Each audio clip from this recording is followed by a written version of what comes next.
Your Firestick is running slowly. It randomly restarts, apps keep disappearing, or it constantly tells you that the storage is full. You probably think the Firestick is broken or that Amazon has deliberately made it worse. But the truth is, you could be ruining it without even realizing it.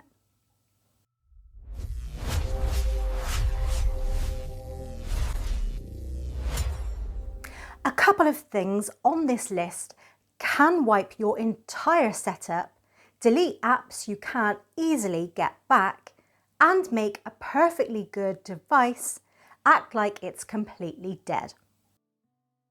The final mistake on this list is the number one reason people throw away a perfectly good device. Let's stop wasting money and let's fix your setup right now. Mistake number 7 is powering your Firestick directly from a USB port on the back of your TV.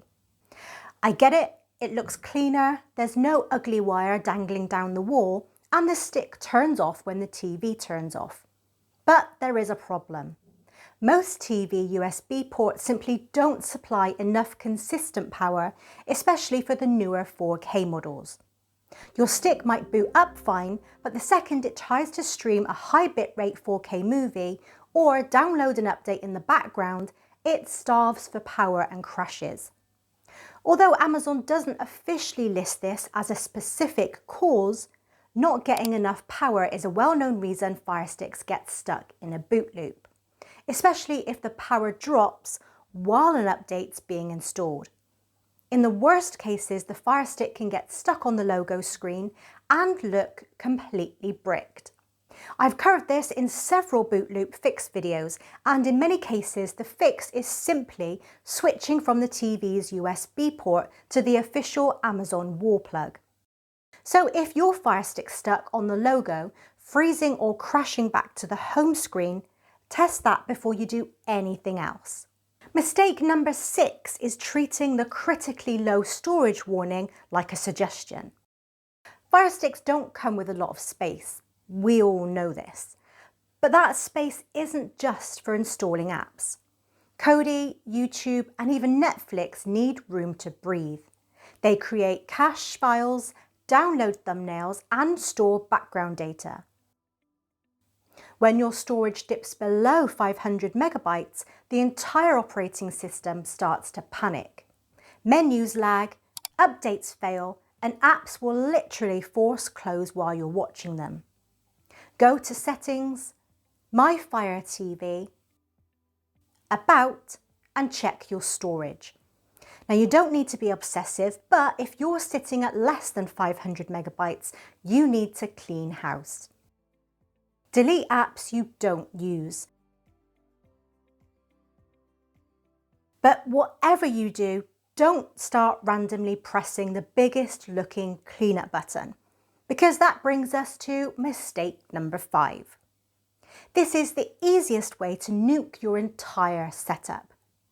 Inside the Manage Installed Applications menu, you have 2 options: Clear Cache and Clear Data. Now, people see that the clear data number is bigger, so they press it thinking they are freeing up more space. Stop. Clearing the cache deletes temporary junk files.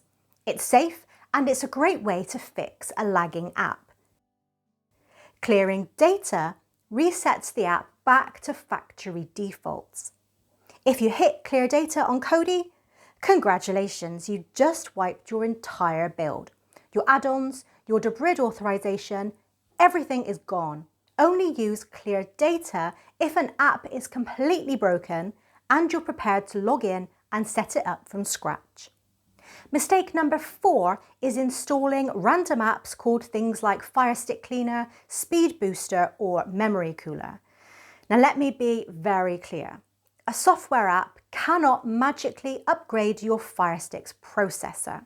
To make matters worse, search for Cleaner on your Firestick right now and you'll only find a couple of options, and they actually charge you up to £3.70 for the privilege. Many of these so-called booster apps simply force close background processes, show you a fancy animation saying device boosted, and then 5 seconds later, the Fire OS just opens those processes right back up again. Worse, you're giving a random unknown developer access to all your files and accessibility settings.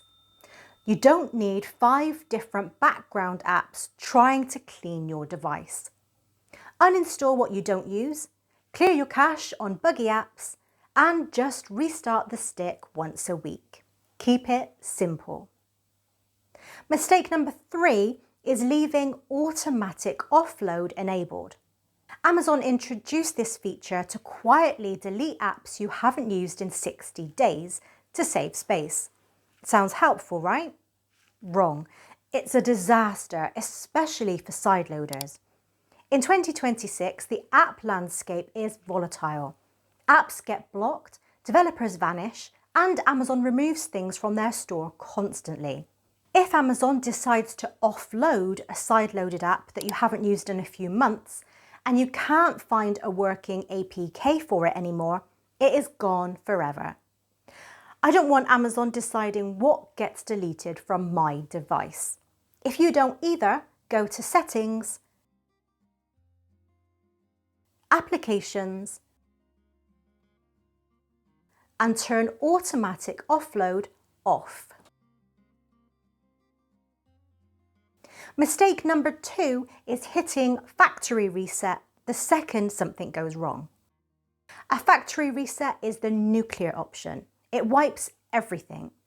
And in the current climate where Amazon is aggressively pushing the new Vega OS and locking down sideloading, a factory reset might mean you lose access to legacy apps or ADB setups that you can't easily recreate on a freshly updated device.